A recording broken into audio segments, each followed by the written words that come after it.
Kozhikode എലത്തൂരിൽ AK Saseendran തന്നെ സ്ഥാനാർത്ഥിയാകും. NCP ദേശീയ നേതൃത്വം സ്ഥാനാർത്ഥിത്വം പ്രഖ്യാപിക്കും.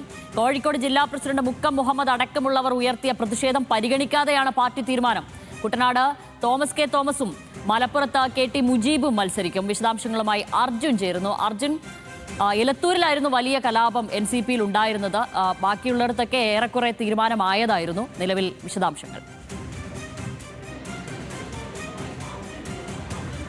ശ്യാമിലി, എലത്തൂരിൽ AK ശശീന്ദ്രൻ വീണ്ടും മത്സരിക്കുന്നതിനെതിരെ ശക്തമായി പാർട്ടിയിൽ വികാരമുണ്ടായിരുന്നു. കോഴിക്കോട് ജില്ലാ നേതൃത്വം അദ്ദേഹത്തെ മത്സരിപ്പിക്കരുത് എന്ന് ആവശ്യപ്പെട്ടുകൊണ്ട് സംസ്ഥാന നേതൃത്വത്തെയും ദേശീയ നേതൃത്വത്തെയും ഒക്കെ സമീപിച്ചതാണ്. പക്ഷേ ഏറ്റവും ഒടുവിൽ AK ശശീന്ദ്രനെ തന്നെ മത്സരിപ്പിക്കാൻ NCP ദേശീയ നേതൃത്വം തയ്യാറാവുകയാണ്. ഇത് സംബന്ധിച്ചുള്ള ഔദ്യോഗിക പ്രഖ്യാപനം ഇപ്പോൾ NCP നടത്തുകയും ചെയ്തു. അതുപ്രകാരം എലത്തൂരിൽ AK ശശീന്ദ്രൻ തന്നെ വീണ്ടും സ്ഥാനാർത്ഥിയാകും.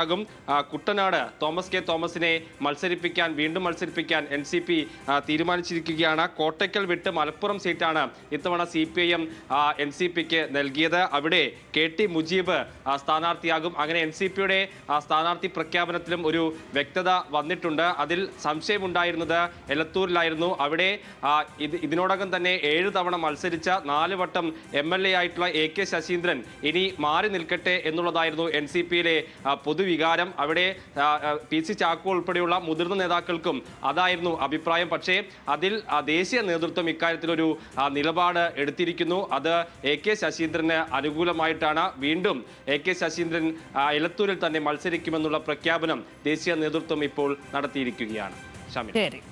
അർജുൻ രാജാണ് വിവരങ്ങൾ നൽകിയത്. എലത്തൂരിൽ AK ശശീന്ദ്രൻ തന്നെ മത്സരിക്കും.